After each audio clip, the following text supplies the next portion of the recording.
مؤسسة الفجر الإسلامية للعلوم الشرعية والخدمات الإنسانية مركز ابن كثير للدراسات القرآنية والعلوم الشرعية واللغوية. الحمد لله رب العالمين، ثم الصلاة والسلام على رسول الله محمد بن عبد الله وعلى آله وأصحابه ومن تبعهم بإحسان إلى يوم الدين. وبعد، السلام عليكم ورحمة الله وبركاته. عليكم السلام ورحمة الله. أمي فلا سيتبه هدور لبعض بلاد جلماني واتينا كايرا كافو بيزيارة كمرني تبه هدور بلو كسي أمبالما دوما إن شاء الله ما ينجا أتقونا جمونا وكفي أن نكون ريفمي أمدو كنا لاني على صنامة. أستاذ السلام عليكم ورحمة الله. وعليكم السلام ورحمة الله وبركاته. تبو أني جمو. إني الأستاذ صالحين شيخنا بشيري. ما شاء الله. أستاذ صالحين بشير إن شاء الله تبي هدور كوني. أنسيرا أني يكفو مركزي بيبلو. أنسيرا يامبي وكما. ولا يبي مركزي إنتو فو أنينا. أنا بيورومي يرى لا فلوس. مركز يرى تقوي مركز ابن كثير للدراسات القرآنية والعلوم الشرعية واللغوية. أولي مركز تقوي. أبي اللغة كأبي قرآن. أبي اللغة كأبي قرآن. ما شاء الله. ولا أمي دوانغا ينقل فلو كون نلا. مركزي يرى. جمعنا دون فلو. ومركزي غني قرآن درشيرو ديدو. وفي برنامج مريوكي. ولا ينندو ديبانا مركزي كوينا نوي كاسيغا دمسمو فورمي. وكاسيغا وكادينا دون فلو. وكاسيغا على دون. وكاسيغا باتو كيتشو يودون. سي ميني أمبلا نيرلا أنا لاني برنامج. C'est beba don sisaka fo madrasa bon fanga berete madrasa la o minye sharia kalani yani ka dina kalanga famia o ka o doara madrasa wala bi o minye niveau bawye arabu ka doni fanfe amba jatimne ka fo ko o doara madrasa wala la markazu be ga chaya an fana ga markazu o doye min nana kana harna ya soro ni anga programme ni mo woro ka programme te kileni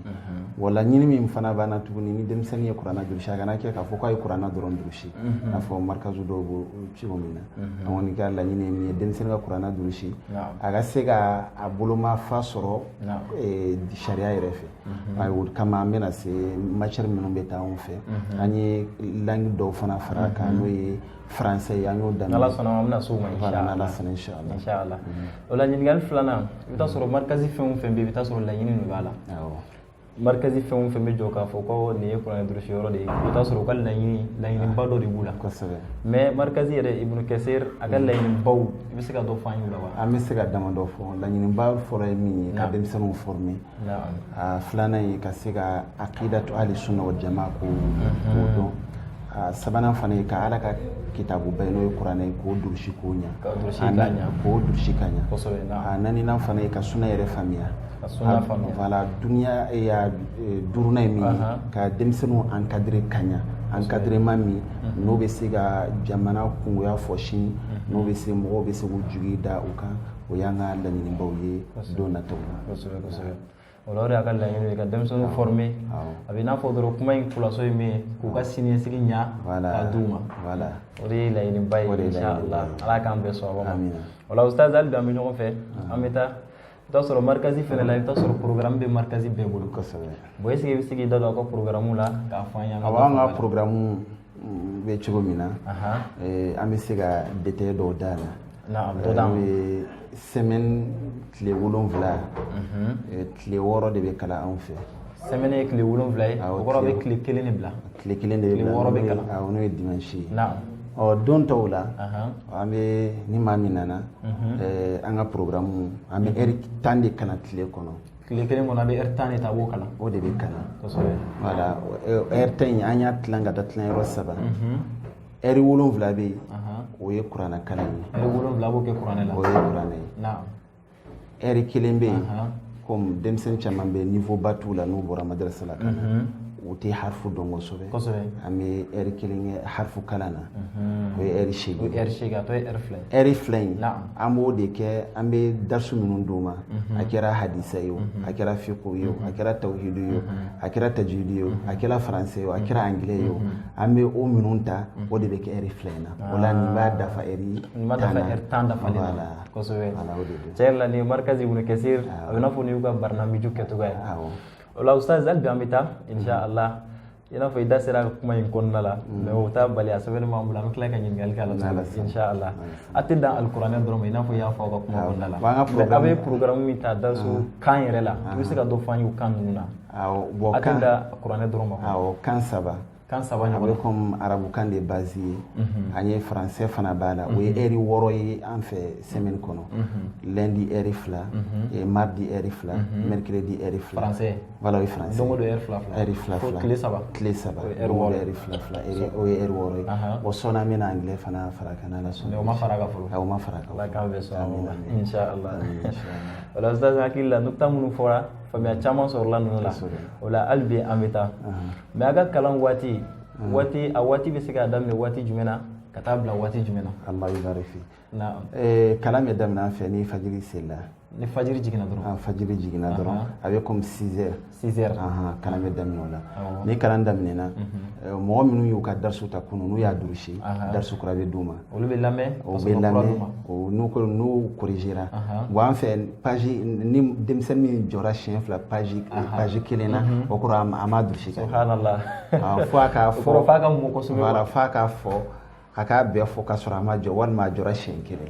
be chien fla ko ne page kelena na ifi go flage kurate dama to muraja wala bo muraja be sika ke erin kelen ko fa bena ou be 10h abena ou be midi meni sil fana ko ni sira ati darsu tatuna be sigi korolinde voici ça kata 6h la kana bla fo 9h la kana bla fo 9h la le 9h sira ou be lafia do mimbe ko o be daraka dun waati la min be ko min be lafiya min be fiɲɛ bɔ kɛ hajju minnu na dɔrɔn i b'o kɛ o kɔnɔna la voilà bon sisan fo 10h30 fo 10h30 bon ni 10h fana sera o bɛ tila ka daraka filanan dun o bɛ daraka filanan an fɛ daraka fila de marakaw fɛ daraka fila de an b'a fɔ ko 10h hakili la maa caman bɛ fɛn o bɛ daraka filanan dun voilà n'o y'o dun sisan o bɛ 30 minutes kɛ o la o de b'u bolo 11h o bɛ tila ka cours daminɛ voilà n'u donna 11h ka taa bila fo 12h30 o bɛ darisu kura in o b'o de tan ka segin voilà denmisɛnninw o hakili ka di ni ɲɔgɔn ye quoi maa min ye darisu durusi ale bɛ taa kɔrɔlen muraja voilà mais n'a y'a sɔrɔ a ma a durusi a bɛ tan ka segin kɛ o de kan ni 12h30 sera o bɛ jɔ harfu min fɔra an b'a fɔ heure kelen o 12h30 kana bila 13h30 o de bɛ kɛ harfu kalanni o de bɛ kɛ harfu la o de bɛ kɛ harfu la sɔrɔ ka seli fana se voilà an bɛ sɔrɔ ka seli fana se ayiwa masha Allah hakili la faamuya caman sɔrɔ o la ustaz o la bi an bɛ taa insha Allah hali n'a sɔrɔ i da sera ma sa an bɛ ɲininka la n'a sɔrɔ fana ka bi bula yɔrɔ la insha Allah bon n'o fana kɛra sisan ni seli fana selila an bɛ tilera fana dun kɔfɛ u bɛ lafiya tilera fana dunni kɔfɛ voilà u bɛ lafiya u bɛ da u b'u reposer mɔgɔw bɛ sunɔgɔ waati ka taa bila la fo lansara 16h an b'u wuli n'an y'u kunu n'u wulila 16h an bɛ lansara seli donc an bɛ continuer fo 18h fo 18h 18h u b'u jɔ u bɛ lafiya u bɛ min kɛ u bɛ tulonkɛ min u bɛ koli min kɛ u b'o kɛ u b'u ka makow kɛ haju bɛ minnu na u b'o kɛ kɔnɔna la fo 20h ayiwa mais n'an y'a jateminɛ sisan nɔ mɔgɔw b'i bolo u bɛ si yan u bɛ loger yan walima mɔgɔ dɔw fana bɛ yen u bɛ taa ka na ayi ne ka mɔgɔ bɛɛ bɛ loger yan i ka mɔgɔ bɛɛ bɛ loger yan a bɛɛ bɛ loger yan n'i nana i bɛ to yan i bɛ sabati voilà i bɛ to yan i bɛ sabati fo congé ani congé voilà mais waati b'aw bolo congé la waati b'an bolo mais congé fila de b'an bolo sisan na seliɲɛkɔrɔla in na sunkalo laban na an b'u bila u bɛ taa congé la tile 10 ni seli tɛmɛna semaine fila tuma dɔ semaine saba u bɛ segin ka na voilà n'o tɛmɛna congé filanan ye seliba n'o tora tile kelen an b'u bila ni seliba fana tɛmɛna 2 semaines u bɛ segin ka na n'o tɛ kɔni congé t'an bolo o congé fila de bɛ yen a bɛ n'a fɔ congé belebeleba fila de bɛ yen selidenni ka kɔn selidenni yanni o ye kalo kelen ye o ye kalo kelen ye filanan o ye 2 semaines fila ayiwa hakili la faamuya caman sɔrɔla la wala ustaz hali bi an bɛ taa insha Allah a ka kalan cogoyaw bɛ cogoya di aw fɛ yan n'a sɔrɔ i ye dɔ fɔ a la n'a sɔrɔ farankan b'i bolo a la kayfiyatu dirasa bon an ka kalan cogoya halakaw de b'an bolo jamakulu comme groupement de bɛ yen bon mɔgɔ bɛ ne bolo n ka professeur la denmisɛnnin 20 ɲɔgɔn de bɛ d'a ma bon denmisɛnnin 20 mana d'a ma a bɛ occuper olu la a b'olu ka darisu d'u ma a b'u lamɛn parce que n'a dɔgɔyara ka tɛmɛ o kan i bɛ taa sɔrɔ nombre fɛn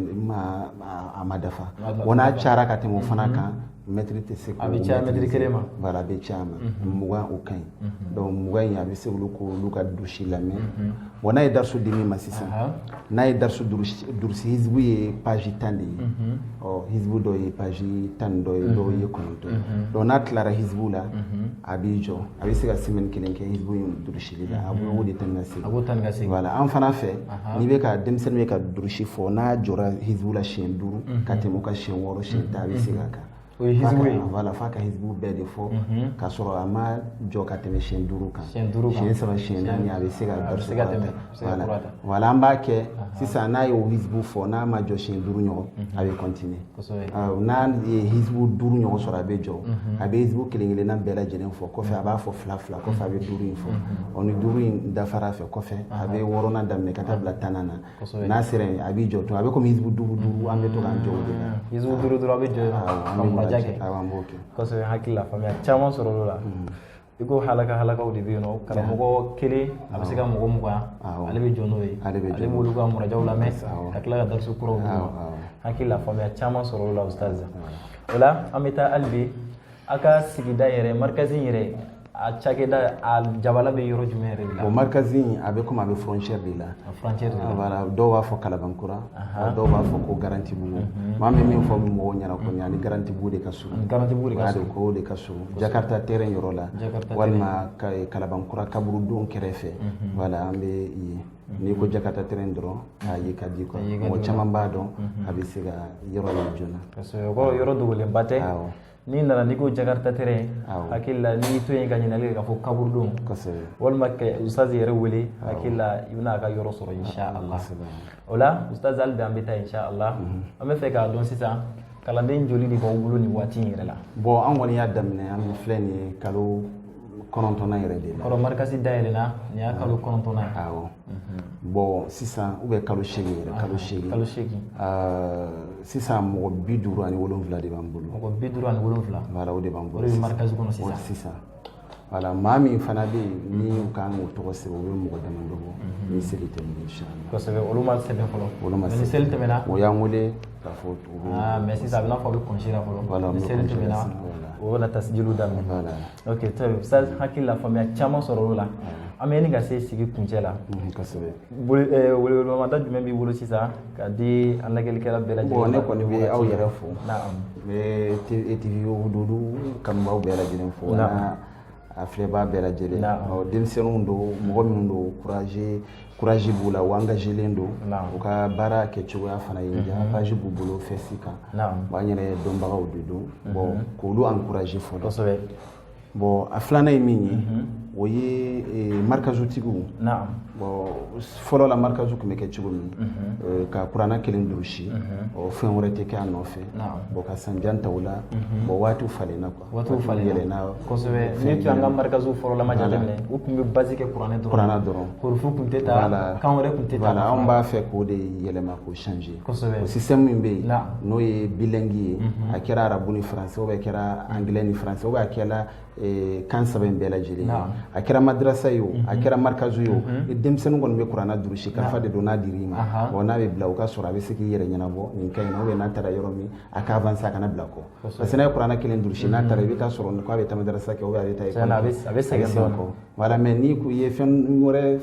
ɲagama na ka mélanger n'a y'o t'a nɔfɛ i b'a ye ka fɔ a tɛ bila retard la voilà an ka fɛn kun ye o de ye quoi donc ka tila ka fɔ markazu tigilamɔgɔw ɲɛna n'a sɔrɔ ni maa min bɛ yen ni i ka programme t'o cogo la i kan k'i ka programme lajɛ o ye fɛn bɛɛ de ye fɛn bɛɛ ka voilà ka to k'i ka kow lajɛ voilà ka lajɛ ka baro kɛ ni fɛnw ye an bɛ min fana fɔ o ye markazu ye n'i y'a ye bɛɛ lajɛlen bɛ baara kɛ a dama kan bɛɛ bɛ baara k'i yɛrɛ ye bon n'u sera ka taniseko kɛ bɛɛ lajɛlen ka baara dɔ kɛ ka sigi k'a lajɛ problème minnu bɛ yen ani gɛlɛya minnu bɛ yen ani mɔgɔ min ka programme kɛ an bɛ se ka hakilinaw falen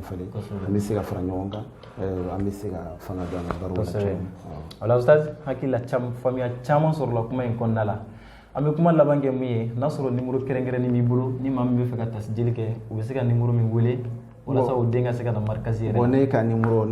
télé de don ani numéro flanan do be numéro fola est 76 30 33 04 na numéro wele abi ansoro numéro wara be nga faral nga o yene re ka numéro yi 72 08 04 22 ala ni sun wele la ni fana na be so ni hakilla ni numéro fla fen fe konko hakilla ibi markazi ibat asiri waso insha Allah wala ustaz hakilla sigibel nga cha kunjela sigibel nga sa kunjela hakilla famya chama sorola kumaina na soro kuma kan laba mimi bulu suko fay inshallah kuma kan laba be ni doro amala dira mambulo do bara la ala ka nyambulo ayere ala ka aka ku sabata ala ka dona na famala ala kan ke faso de nyumo ni kan ke harama de nyumo mo minnu be na ni here ka se mo minnu be dina khidma mo minnu nga bara be ke ni jeliya yi o ga bara be ke ni ala koy mala de subhanahu wa ta'ala mambulo do fen nambura ala ka nya ambulo ala ka duwaw bɛɛ lajɛlen bɛ ustaz an b'i yɛrɛ fo dante foli min na markazi in baara a tali fanga Alahu taala k'a di aw ma hali bi insha Allah o la an bɛ sigi kun cɛ nin yɔrɔ in na hakili la fɛn o fɛn tun bɛ ka fɔ markazi in ko kan bi hakili la n'i ye nin video in lajɛ i bɛ caman faamuya a la fo ka taa se u ka programme ma fo ka taa se u ka ahadafu ma fo ka taa se u bɛ kan minnu yɛrɛ fɛnɛ kalan i bɛ taa sɔrɔ i bɛ nin bɛɛ lajɛlen kɛ fo ka taa se u ka kalan yɛrɛ bɛ ta cogoya min na u bɛ waati min kɛ kalan na fo bɛ taa jigin waati min na ani u ka jabala yɛrɛ bɛ yɔrɔ min na a y'a fɔ a ka kuma kɔnɔna la k'a ni Garantibugu de ka surun n'i sera Garantibugu Jakarta terrain n'i ye ɲininkali kɛ k'a fɔ ko kaburudon walima ni o gɛlɛyar'i ma numéro dira i bɛ se ka weleli kɛ o la i ni ustaz a bɛ se ka kuma ɲɔgɔn fɛ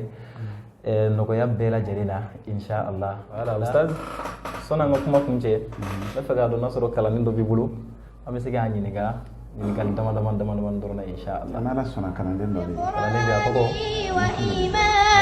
وتكبيرات إخواني بقرآني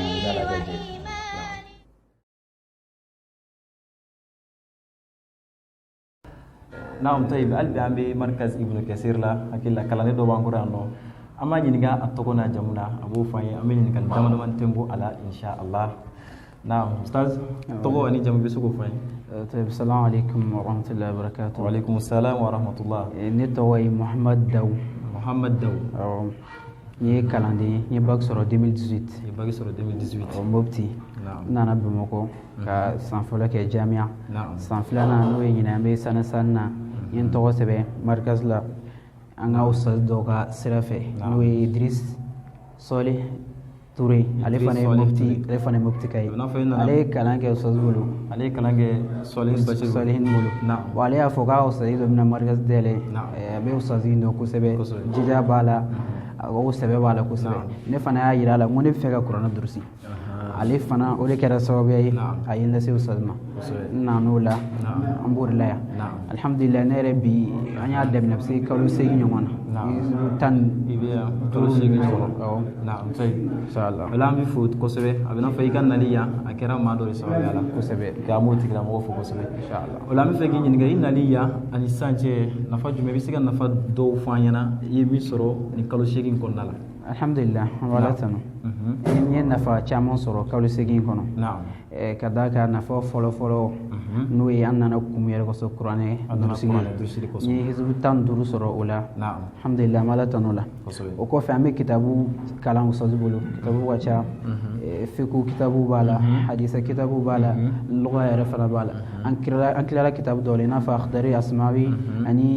arba'in al-hadis an kilala olu la an kitabu caman kalan n'a fɔ a ye nin kitabu bɛɛ kɛ nin kalo 8 kɔnɔ inshallah an kilala kitabu caman na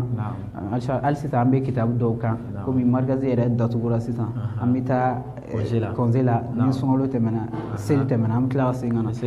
inshallah an bɛna continuer n'a ye n'Ala sɔnna faamuya caman sɔrɔ o la a bɛ kan wɛrɛw fana kɛ min ni kuranɛ dɔrɔn fana tɛ kelen an bɛ kitabu dɔw fɔ sisan hali ni kuranɛ tɛ a b'olu ta kosɛbɛ o kɔfɛ fana faransɛ fana bɛ kɛ markazi la faransɛ fana bɛ kɛ yan e yɛrɛ bɛ faransɛ kɛ bon maître yɛrɛ de bɛna kɛ anw kunna maître yɛrɛ bɛna k'aw i fɔra ni faransɛ la bon kuma daminɛ ina ma débrouiller inshallah naam to yi bɛ o la an bɛ kuma laban d'i ma inshallah